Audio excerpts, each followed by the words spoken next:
Ragazzi, come sta andando questa serata? Benissimo, pianissimo, la gente è stata super contenta della proposta che ogni anno decidiamo di fare dello Spritz World Record, di dare gli spritz appunto in omaggio se si registrano. Tu cosa ne pensi?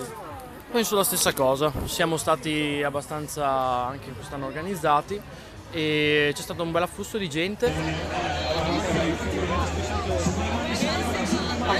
Ragazzi, come sta andando questa serata? Quanti spritz siamo? 2, 3, 4, 10, più o meno. Sentite, ma lo spritz a Padova è un'istituzione, insomma, che cosa vuol dire aver battuto il record anche quest'anno?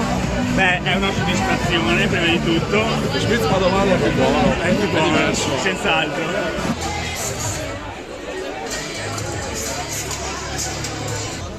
È andata molto bene, abbiamo avuto una partecipazione molto abbondante e c'è parecchia gente da ogni dove, molti stranieri e sembra appunto che l'evento abbia avuto successo. Quante sono state le preiscrizioni?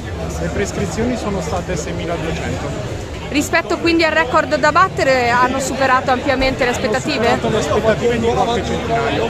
E quindi viva lo spritz! Viva lo spritz! Sempre, viva lo spritz!